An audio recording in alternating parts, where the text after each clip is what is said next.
Após resgatar seu filho do mundo espiritual, Josh Lambert retorna, mas algo sinistro o acompanha. Renée, sua esposa, percebe comportamentos estranhos e eventos sobrenaturais que continuam a atormentar a família. A atmosfera é densa, carregada de suspense, e cada cena é meticulosamente construída para envolver o espectador em uma sensação de inquietação constante. O terror de James Wan continua tendo um bom efeito. E meus amigos, aqui estamos de volta com a saga Sobrenatural que, apesar de vocês não terem chegado junto com os 7.000 likes, teve muita gente que chegou junto. Falei, não é justo também, né? Não trazer com quem veio, assistiu e tá afim de ver mais, até porque teve uma boa visualização. Então estamos aqui com a segunda parte, que é aquilo, né? Tem muita gente que prefere a parte 2, tá? O capítulo 2 da saga Sobrenatural. Tem gente que prefere o capítulo 1. Eu prefiro o capítulo 1, acho ele mais redondinho, mais bem construído. Porém, o capítulo 2, ele respeitou tanto o primeiro filme, que é como se os dois fossem um filme só, porque o capítulo 2 explica coisas do primeiro filme, e isso tem a ver com o diretor, o James Wan, que nunca tinha dirigido uma sequência até então, e quando resolveu dirigir essa, resolveu por causa de Jogos Mortais, que é uma criação dele, né, um filme dele, e que não saiu, né, a sequência não saiu do jeito que ele esperava. E aí ele falou, não, eu vou dirigir então a sequência de Sobrenatural, e vai ser do jeito que eu tô imaginando. E foi, gente. Eu gosto, dá bons sustos, tem uma boa construção, tem personagens novos, alguns que estão de volta eu amo, e é isso. Bora entender como é que é o capítulo 2 dessa saga? Então, meu nome é Arthur Viana, se ajeita aí, que hoje é Sobrenatural, capítulo 2. Bora conhecer essa pérola.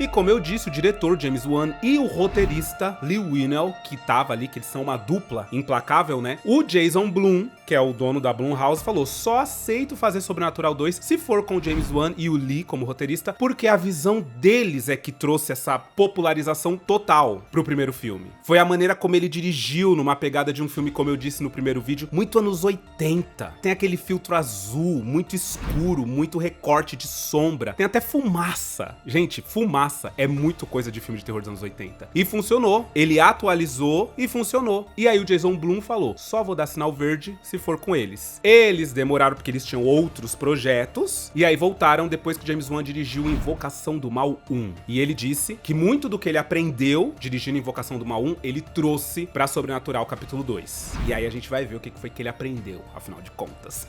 Bora entender que filme que é esse. E o filme começa à noite, naquela pegada de filme de terror que a gente ama completamente, com a jovem Elise chegando na casa da Lorraine, que nessa altura é mãe do jovem Josh. Então vamos lá. A Elise, essa aqui, é essa senhora que no primeiro filme chega e salva tudo. A Lorraine é a mãe do Josh, e este pequenino aqui é o Josh. Tá? A gente vai entender, lembra que no primeiro filme a gente entendeu que ele era perseguido pelo espírito de uma noiva de preto, né, de uma velha, que ele chamava de a velha e tal? Pois é, essa aberturinha aqui é pra explicar pra gente o que é, como é que foi essa sessão que eles fizeram, e que a Elise, quando encontrou com ele, falou, eu me lembro de você, mas você era muito pequenininho, talvez não se lembre de mim. Pois é, foi isso aqui que aconteceu. Não, a senhora Renner é minha mãe, me chame de Elise. Eu sou o Josh. Eu já sabia. Você cresceu desde a última vez. Desde a última vez? Eu e sua mãe somos amigas há muito tempo. Ela chega e o amigo dela, o Carl, tá lá no local, e foi ele quem indicou pra Lorraine chamar a Elise, porque falou, a Elise vai poder te ajudar. Ela chega a dar uma olhada nas fotos, é aquela coisa horrível, né? Aquela imagem distorcida se aproximando do menino, até que aparece a mão quase pegando, e a Elise fala que quer ver o Josh, e começa a conversar com ele de uma maneira gravada. Então eles começam a gravar, no caso é o Carl que grava, e ela começa a perguntar pra ele como ele se sente e tal, quem que é essa senhora, e depois ela fala, vamos fazer uma brincadeira, porque ele meio que dá a entender que esse espírito maligno tá ali na casa, tá perto dele. E ela fala, vamos fazer uma brincadeira, fecha os olhos e você vai falando quente ou frio pra quando eu for andando pela casa e estiver me aproximando dessa coisa que tá atrás de você. Quente. Aí beleza, ela começa a andar pela casa e tal, ela percebe que o negócio tá lá em cima, e tem uma coisa na direção de James Wan que ele trouxe pra esse filme, que é a cor vermelha. Não sei se vocês sabem, mas por exemplo, no filme O Sexto Sentido, né, que também é um filme de terror bárbaro, toda vez que tem a influência de vermelho na imagem é porque algo sobrenatural está pra acontecer, algo sobrenatural tá ali na cena. O James Wan incorporou isso também, então sempre que a gente vê vermelho é porque algo sobrenatural está pra acontecer ou já está acontecendo. falando. Não vai ter diálogo, não vai ter cenas passadas de entendimento, não. Vai acontecer um bagulho sobrenatural e pesado. Depois a Elise sobe essa escadaria, sob essa luz vermelha, chega no quarto, ele vai falando quente, quente, quente. Ela percebe que tá dentro do armário, ela grita, né, com essa coisa que tá dentro do armário, mandando ela deixar o menino em paz e tal. É puxada pra dentro do armário e quando ela tira o braço, tem um machucado horrível no braço dela. Ela desce e fala que entendeu o que é que tá atrás do garoto. Que não é só um espírito maligno, é um parasita que tá querendo ocupar o corpo do Josh. Só que aí, enquanto ela tá falando com a mãe e com o Carl, o Josh, que tava ali dentro de uma hipnose, levanta, fala que vai mostrar como, vai até o corredor e aponta pra uma porta que se abre sozinha. E ninguém entende o que é que tá acontecendo naquele momento. A Elise, a mãe do Josh, corre, pega ele, bota ele sentado e a mãe do Josh fala, retire o dom dele. Que a Elise fala, o único jeito é retirar o dom e fazer ele se esquecer de tudo isso. E ela fala, então retira o dom dele agora e vamos botar fim em tudo isso. É isso que ela faz. Faça o que for preciso. Faça ele esquecer. E uma curiosidade sobre essa cena de abertura é que a atriz que deu vida à jovem Elise, na verdade, a voz dela originalmente não é dela. Ela foi dublada pela Lin Shaye, que é a atriz que faz a Elise mais velha, né? Carl told me on the phone your son is the one affected, is that right? E isso, assim, na comunidade, na galera, para os fãs do filme, a galera em massa acha feio, acha esquisito. Tem muita gente que não percebe, tem gente que percebe e tal. Lá nos Estados Unidos eles percebem mais, porque a voz da Lin Shaye é muito característica, né? Então, pra eles é tipo uma jovem de, sei lá, 30 e poucos anos, com a voz de uma senhora de quase 70. É meio pans isso, né? Só que na dublagem, aqui quando chegou no Brasil, não, a mesma que dubla a Elise não dublou ela jovem, até porque ia ficar meio esquisito, a voz não ia combinar. Mas enfim, caso você assista em inglês, né, legendado, saiba que essa voz não é da atriz, é da Lin Shaye. E isso foi porque o diretor, o James Wan, ele queria que a galera associasse ela, a Elise, né, as duas pessoas, automaticamente. Loucura isso, né? Ah, legal. E aí, devido à morte da Elise, que não foi só uma morte, foi um assassinato, de fato, a Renée tá dando depoimento na polícia, falando sobre o que ela se lembra daquela noite, porque o marido dela, o Josh, é o principal suspeito, já que era ele que tava na sala com a Elise, todo mundo se lembra disso, as marcas no pescoço da Elise meio que são quase compatíveis às mãos do Josh, mas eles ainda estão fazendo os exames e tudo pra ver se é a mão do Josh ali, e o policial tá tentando entender se existe essa correlação e se ela acha que o marido dela pudesse ter feito isso. Ela fala que não, que definitivamente ela conhece o marido dela e ela sabe que ele jamais seria capaz de fazer uma coisa dessas. O fato é que eles não estão morando na casa deles nesse momento, eles estão morando na casa da Lorraine, que é a mãe do Josh, porque a casa dele se tornou, né, o local de um crime, então não pode mover nada e tal. E as coisas estranhas continuam acontecendo, né? Se passou algum tempo, mas de repente, naquela noite, durante aquela noite, a Renée escuta o piano tocar sozinho, e quando ela desce não tem ninguém tocando no piano, ela acha aquilo muito esquisito. E em outro momento, ela encontra a filhinha dela no chão, né? O bebê que tava no berço, ela chega e o bebê tá no chão, sem motivo algum. Ela fala com o Josh, fala que tá acontecendo alguma coisa e o Josh desconversa. Ele fala que não, que ela tem que parar com isso, que isso já ficou pra trás, que já se resolveu tudo, que o filho deles está bem, tá no quarto, tá dormindo e que acabou. Chega!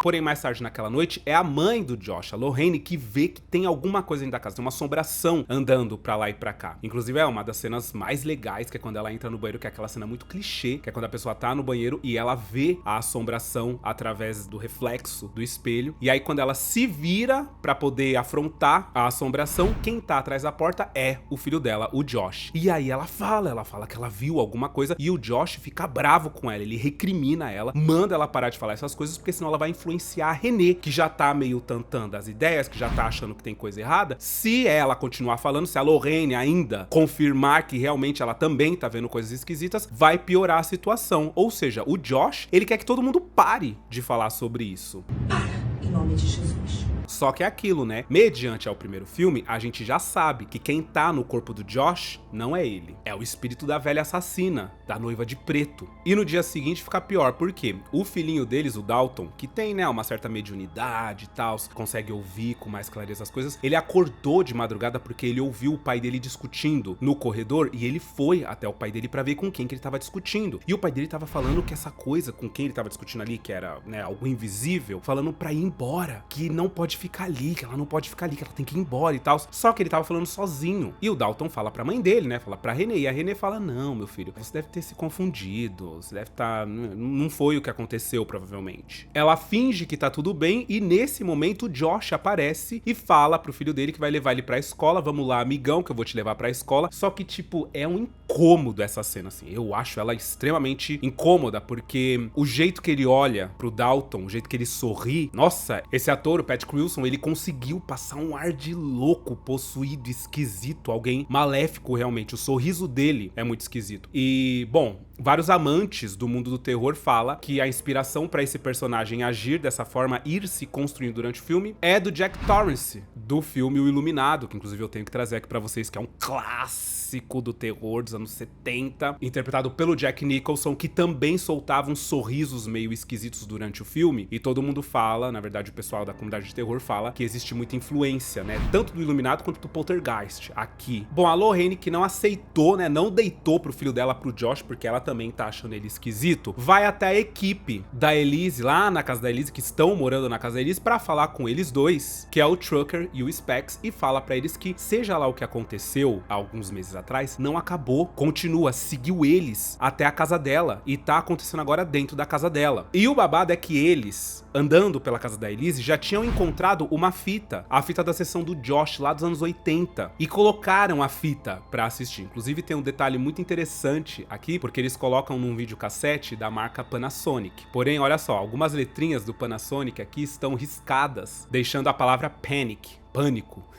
É um detalhinho, né? São easter eggs colocados pelo James Wan, que é muito legal, enriquece o filme, né? Pouca gente percebe, mas é muito interessante, né? E enquanto eles assistiram aquela fita, eles mostram pra Lorraine, tem um momento em que o Josh levanta do nada e fala sozinho. Eles pararam esse momento e aumentaram o brilho e o contraste e perceberam que havia um ser atrás do pequeno Josh. Quando ele vira pra trás, tinha um cara ali. E aquele cara era o Josh adulto. Aquilo deixa eles todos perplexos, tipo, peraí, como assim? Como o Josh adulto estava naquele momento falando com o Josh criança? Bom, eles chamam aquele amigo da Elise, aquele do começo do filme, lembra? Do Carl, porque aparentemente ele é o único médium que pode ser que consiga conversar com a Elise. E aí eles descem no porão da Elise, que, né, se vocês perceberem, é completamente vermelho, né? Vai ter muita influência de coisas sobrenaturais nesse lugar, já teve muitas vezes e vai continuar tendo. E ele usa dados, pelo que eu vi, pelo que eu pesquisei, são dados Ouija, né? Tem o tabuleiro de Ouija e tem esses dados Ouija que ele faz perguntas, joga os dados e vê as palavras que formam. Bom, ele chama pela Elise, a Elise responde e eles perguntam por respostas, aonde eles podem encontrar respostas, e a Elise joga lá a Senhora dos Anjos, fazendo a Lorraine se lembrar do hospital Nossa Senhora dos Anjos, que foi um hospital onde ela trabalhou. Logo eles imaginam que a Elise está dizendo que existam pistas lá naquele lugar. Eles vão e começam a inspecionar o hospital, inclusive é muito legal, né? Assim, filmes de terror que colocam influência de lugares abandonados, e aqui vai ser não só o hospital, mas também a casa do grande vilão, também é um lugar abandonado. É muito legal essa influência dessas coisas em filmes de terror, né? Porque hoje em dia o terror ele é mais psicológico, né? Ele tem uma pegada assim mais Corra, Midsommar, né? O Viveiro, que é uma coisa que a gente fica meio pans. Mas nos anos 80 e 90 era muito comum que... O que dá medo? Lugares abandonados. Qualquer lugar abandonado dá medo. Então existe essa influência muito grande em filmes de terror dos anos 80 e 90. E o James Wan adora essa pegada. E ele faz dar certo, né? Então essa cena deles no hospital, por mais que não aconteça nada de fato, é angustiante. E é no hospital que a Lorraine se lembra que existia um paciente em um dos quartos, que o Carl sente uma presença esquisita, e ela se lembra desse paciente que se chamava Parker Crane, que um dia atacou o Josh. Ela levou ele pro trabalho, por algum motivo que seja, e enquanto ele estava na UTI desacordado, ele acordou só pra atacar o filho dela. Só que não parou por aí. Dias depois, ela tava indo embora, e aí ela pegou o elevador, e ele entrou no elevador junto com ela. Ele não respondeu nenhuma palavra, chegaram no primeiro andar, ele desceu, foi pra um lado, ela foi até a recepção e perguntou que dia que eles tinham dado alta pro Parker Crane, porque pelo que ela se lembra, ele tava muito ruim. E aí a recepcionista fala que, na verdade, o paciente, o Parker Crane, tinha morrido um dia antes. E a Lorraine fala que é impossível, porque ela tinha acabado de descer com ele no elevador.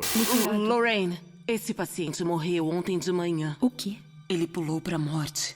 Enquanto isso, em casa, a Renée tá tomando do espírito até não poder mais. Por quê? Primeiramente, ela desce na sala porque ela sente que tem alguma coisa errada acontecendo ali na sala. E é muito legal porque ela passa pelo corredor e a gente vê o fantasma sentado na sala esperando ela chegar. Bom, quando ela passa pelo corredor, aí ela passa por uma parede. Quando ela chega na sala, de fato, o fantasma já desapareceu. E isso é uma característica também da direção do James Wan. Ele gosta de colocar os elementos sobrenaturais que estão pairando o filme pra aparecerem de forma discreta, em cantos, em cenas, observando e tal. Ele fez isso no primeiro filme também, um momento em que a Renée tá andando pela casa e o espírito do garotinho, que aparece dançando na frente da vitrola, momentos antes aparece virado pra parede bem rapidamente. E o legal é que no making of mostra como que essa cena foi feita. E esse filme, gente, ele custou 5 milhões pra ser produzido, tá? E no final eu vou falar pra vocês qual foi a receita desse filme, que deixou o Jason Blum, o dono da Blumhouse, louco. Mas enfim, é muito legal porque não tem efeito de CGI, né? Não tem computação gráfica aqui. A atriz estava de fato sentada ali e quando a câmera corre, o diretor, o James Wan, dá o sinal pra ela sair correndo do lugar pra quando a câmera chegar, ela já não está mais lá. Só que é muito rápido, tipo... Bom, o fato é que ela apanha desse espírito, tá? Esse espírito sobe, bate na filhinha dela, na bebê, e pior, some com a bebê. Ela desaparece com a bebê da casa. O Josh chega, pega a Renée completamente desmaiada no meio da sala, coloca ela no sofá, e depois quando ele sobe, ele sente que o dente dele tá caindo, ele arranca o dente dele. E aí tem um espírito, que é o mesmo espírito que bateu na Renée, atrás da cortina da banheira, falando com ele e falando que a alma morta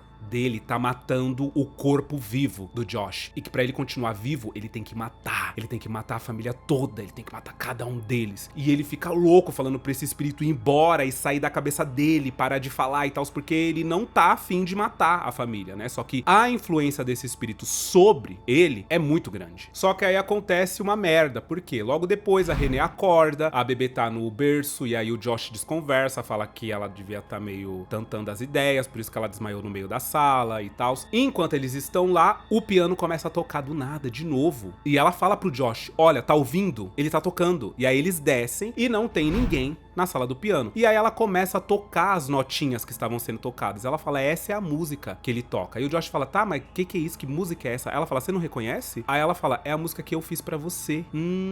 Aí pega. Aí a Renée começa a desconfiar mais do que nunca. Por quê? Porque era pra ele reconhecer que música que é essa. Era pra ele saber. Oi, eu compus essa música pra você. Como que você não sabe? Como que você não lembra os acordes dessa música? E é aí que num flash, a gente descobre que quem tá tocando o piano ali na sala é o verdadeiro Josh, que tá do lado de lá, morto, tentando chamar a atenção da Renée pra mostrar que não é ele que está no corpo dele naquele momento.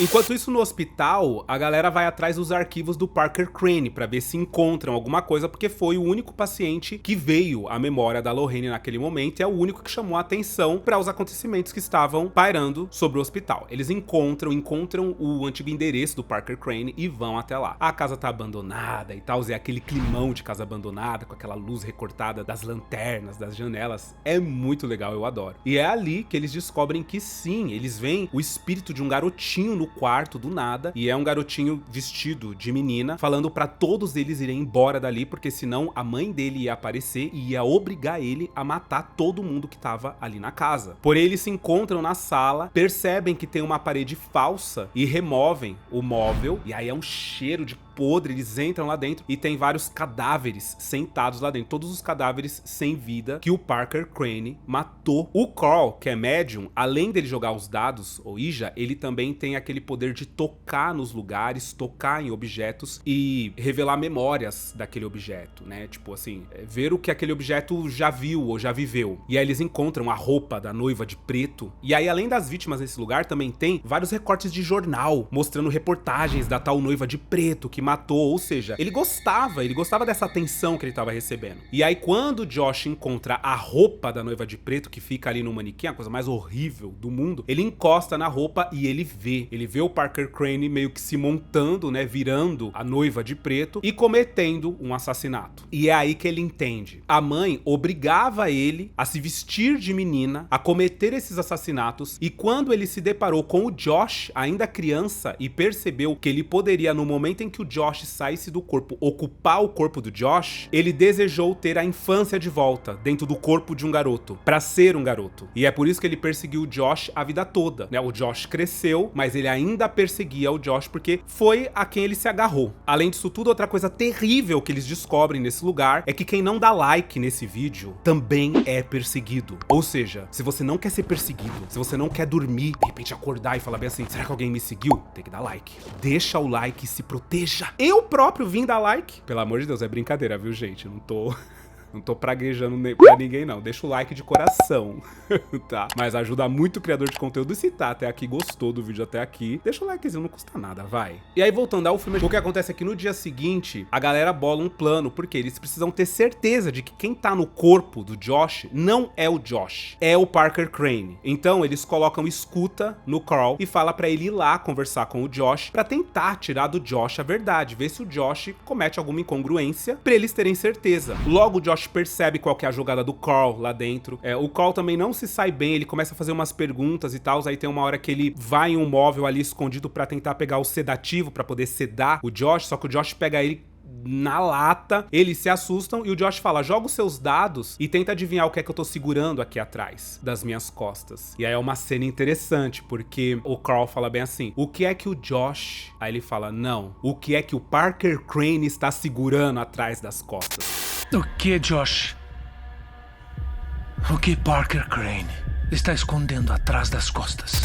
Aí é ótima essa cena, porque aí é quando, de fato, né, o Parker Crane percebe que já descobriram que é ele vai pra cima do Carl, e aí o Specs e o Trucker entram na casa, só que aí, gente, é uma cena que não é uma raiva, porque eles parecem os três patetas brigando com o Josh, sabe? O Josh bota um pra dormir, dá um socão no outro, bate a cabeça do outro no chão, assim, ele se livra dos três, assim, rapidamente, sabe? Ele é tipo o Hulk nesse momento. Essa cena me dá um pouco de preguiça, me dá um pouco de raiva, porque eu falo, gente, devia ter dificultado a entrada dos dois, sabe? Pega o Carl primeiro, pra quando os outros dois entrassem, tivesse quase que uma armadilha pros dois ali e tal, pra não ficar tão os três patetas, sabe? Toin, toin, toin, e tá os três no chão e o Josh invicto de pé. Acho meio panza essa cena. Bom, acontece que o Carl acaba acordando do lado de lá, ou seja, ele meio que morreu. Pelo menos ele desfaleceu. E o Josh já está ali com ele, porque como ele acorda na casa do Josh, né, na casa que o Josh tá meio que assombrando, tocando piano, então o Josh já vê ele instantaneamente. Os dois levantam, eles conversam e o Carl fala, a gente precisa encontrar a Elise. A Elise vai saber o que fazer, a Elise vai dar conta disso. Então eles saem da casa, começam a andar para aquele escuro e acabam encontrando a antiga casa do Josh. E aí a gente percebe o conceito de viagem no tempo que esse filme aborda. Por quê? Quando eles chegam lá, eles chegam no exato momento que no primeiro filme foi quando eles tiveram a aparição da primeira assombração, que é quando eles estão na cama, alguém bate lá embaixo, o Josh desce pra ver quem é e ele não vê ninguém. Pois é, na real, quem tá batendo é o próprio Josh, porque tem um espírito que está indo atrás do bebê deles lá no quarto, que é aquele espírito que quando a Renée vai pro quarto, ela vê atrás ali do berço do bebê. Então quando ele bate na porta e o Josh desce, é o Josh que tá ali batendo. Então ele entra, ele é quem defende o bebê do espírito maligno que tá tentando pegar ele ali naquele momento, só que quem se livra do espírito de fato é a Elise, que quando ela chega, ela fala umas palavras e ela é muito boa, ela é muito poderosa, ela é muito cheia de luz. Então quando ela bota a luz no espírito, o espírito sai voado dali daquele momento. E nossa, gente, é muito boa a entrada dela, tipo, ai, sabe, é a entrada de eu amo. Ela roubou completamente a cena no primeiro filme, tá? Inclusive os produtores se arrependeram horrores de terem matado o personagem dela, porque eles não pensaram que o personagem dela teria o impacto que teve, que ele fosse amado como ele foi. Tanto que os filmes a seguir trataram coisas de origem, porque eles queriam a Elise viva, eles queriam cenas com a Lin Shaye fazendo algo. Acaba que é ela que aparece, é ela que ajuda e é ela que fala o que vai se dar naquele momento, o que eles precisam fazer. Bom, a Elise explica que o único modo do Josh voltar pro próprio corpo é se livrando da noiva de preto, né, do espírito da velha de preto. E como que ele vai fazer isso? Tendo acesso às memórias, matando a memória que mantém aquele espírito preso a esse vício, a esse ciclo vicioso de matar, matar, matar, possuir e matar. matar. Só que ele não tem memória, porque as memórias dele foram tiradas quando ele era criança, tanto as memórias quanto o dom. E aí eles falam, tá, então a gente vai ter que voltar e conversar com você, criança, pra ele mostrar aonde a gente consegue ir e acessar essas memórias. E aí é aquela cena do começo do filme, lembra? Quando o menino levanta, eles chegam ali e o Josh pergunta pra ele, novinho, sentado ali, se ele pode ajudar, aonde que estão essas memórias. Ele, novinho, levanta e fala, eu vou te mostrar, tá bem ali. E aí ele aponta, a porta abre, e aí junta tudo. Aí a gente percebe que, meu, tá tudo junto, é viagem no tempo, não tem tempo e espaço, a gente viaja pra frente, pra trás, a gente faz o carnaval no além.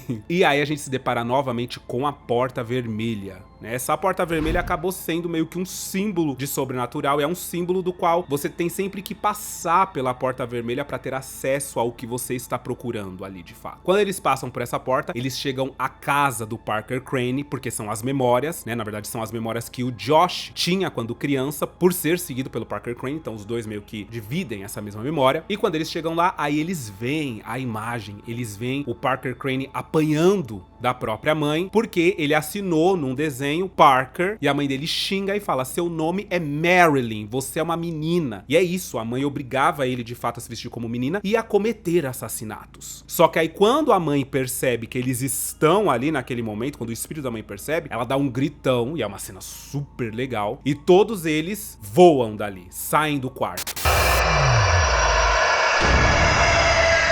Porque ali é uma memória, essa é a memória que precisa ser preservada. Bom, em casa, a Renée chega com a Lorraine pra ir atrás do Carl, tanto do Carl quanto do Specs, porque eles não estão encontrando os três, só que é o Josh que tá esperando por elas. E aí é uma briga feia, o Josh prende a mãe dele no armário e vai pra cima da Renée. Quando ele tá quase conseguindo matar a Renée, o Dalton aparece e dá um taco de beisebol na cabeça do Josh. Eles conseguem tempo, correm pro porão, se trancam lá dentro, e o Josh fica lá em cima igualzinho Jack Torrance de O Iluminado, quebrando a porta, quebrando a parede pra poder alcançar a Renée e os filhos. E aí nesse momento que o Dalton fala que ele pode conseguir encontrar a alma do pai dele e trazer pro corpo do pai dele, fazendo projeção astral, porque ele já sabe como fazer. Se deixar ele concentradinho ali, ele sabe como se projetar. Só que a Renée não quer, porque tá essa correria e tá tudo isso por causa dessa projeção, por causa dessas coisas que eles fazem. Então ela não tá afim, ela tá muito nervosa. Por fim, ela deixa, ela permite, ela fala, tá bom, então vai lá. Ele vai, muito bonitinho, gente, ele vai pra um cantinho, e aí ele fica segurando a latinha, que é o telefone, né, aquele telefone de brinquedo que eles fizeram, e projeta segurando essa latinha e vai pro além. Bom, a Elise, que tá presa do lado de fora do quarto, aonde estão as memórias, percebe que o pequeno Parker Crane está ali fora também observando eles. E aí ela chega e fala, você tem que me deixar entrar, você tem que me deixar destruir essa memória. Só assim você vai ser livre, só assim você vai poder ir embora finalmente. Se essa memória continuar viva, você vai continuar preso a ela. E ele permite que ela entre no quarto. Enquanto isso, o Josh, que tá louco lá na casa, consegue arrombar a porta, consegue entrar, ele derruba a Renée, olha pro Dalton, que tá projetando ali, e levanta o martelo pra poder matar o Dalton. Porém, quando ele tá prestes a matar o pequeno Dalton, a Elise consegue alcançar a memória, que tá quase matando o espírito do Josh. E aí ela pega um cavalinho de brinquedo e dá na cabeça da mãe do Josh, que é uma atriz muito boa, tá? Nossa, no making off, ela fica no personagem o tempo todo, assim, no making off, sabe? Ela fica passando pra lá e pra cá, ela fica passando pra lá e pra cá, no personagem. Eu adorei essa atriz. E ela dá na cabeça da atriz, destrói aquela memória e consegue fazer com que o espírito da velha, da noiva de preto, saia do corpo do Josh.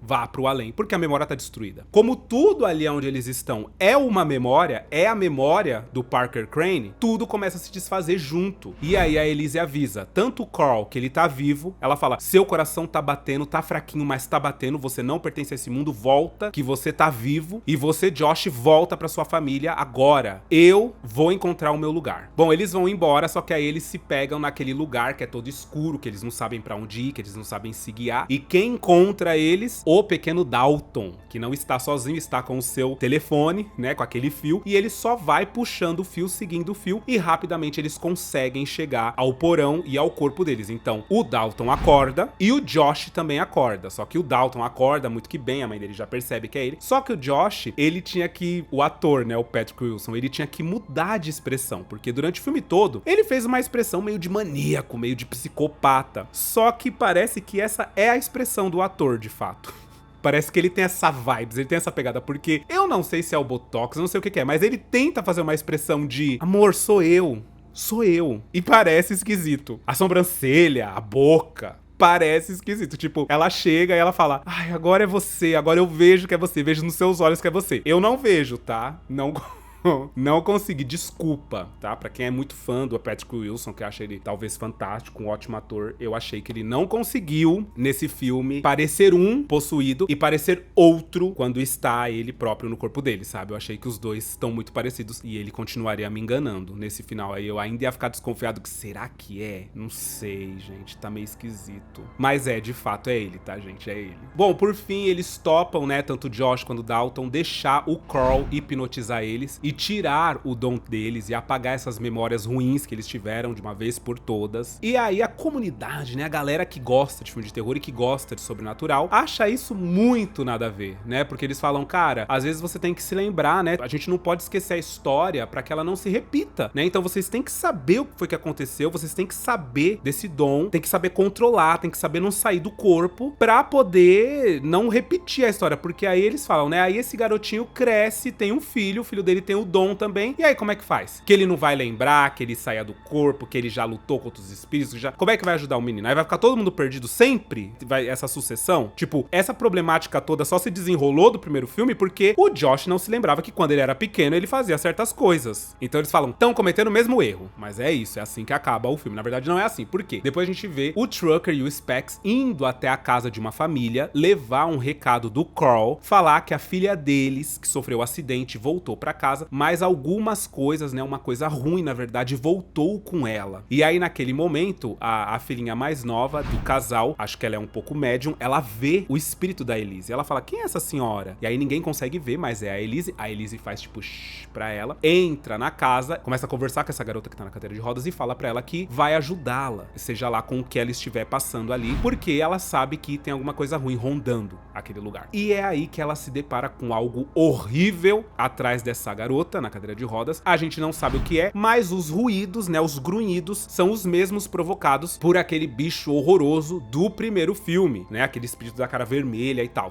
Então a gente pressupõe, né, que é alguma coisa ruim e que vem aí um capítulo 3 dessa franquia. E veio mesmo. E desse jeito termina Sobrenatural, capítulo 2. Gente, o filme foi um sucesso estrondoso de bilheteria, tá? Quando ele foi lançado, os produtores esperavam entre 30 e 35 milhões, tá? Na abertura do primeiro final de semana. E eles fizeram mais de 40 milhões. No final, fizeram mais de 161 milhões no geral, né? No total, contra um orçamento de 5 milhões, de apenas 5 milhões. Ou seja, vai ter capítulo 3? Vai ter capítulo 3 sim, porque é um filme de terror barato, é um filme de terror que é uma franquia que já se consolidou, é boa, as pessoas gostam dos personagens, gostam da Lin Shaye como Elise. Então assim, é só mapear, é só, né, boiar ali nessa mesma seara que vai dar certo e vai fazer dinheiro, e foi isso que aconteceu. Porque teve não só capítulo 3, como capítulo 4 e capítulo 5. Os críticos não amam, né, numa maioria, né, na grande maioria, os críticos acham que esse capítulo 2 tá muito abaixo do capítulo 1, em questão de terror, de levada. Falaram que o James Wan perdeu muito no roteiro, de fazer o terror mesmo, de fazer aquilo pegar a gente de uma maneira sufocante, ficou um pouco mais fantasia, eles consideram. Mas o público adora, tanto que no Cinema Score o público deu B+ pro filme, o que é uma nota muito boa. Pra mim, o segundo filme também fica abaixo do primeiro, mas eu gosto muito, eu gosto da franquia como um todo, né? Então assim, eu vou pedir muitos likes pra vocês, pra poder trazer o capítulo 3, não vou dizer quantos likes, mas tipo assim, deem muitos likes, que aí eu vou considerar que tem muitos likes no vídeo, e vamos trazer o capítulo 3. E vamos trazer o 4 e o 5, né? Vamos terminar essa franquia, pelo amor de Deus, pra fazer a playlist Sobrenatural. Eu espero que vocês tenham gostado do vídeo de hoje, gente. Um beijo! E até o próximo vídeo.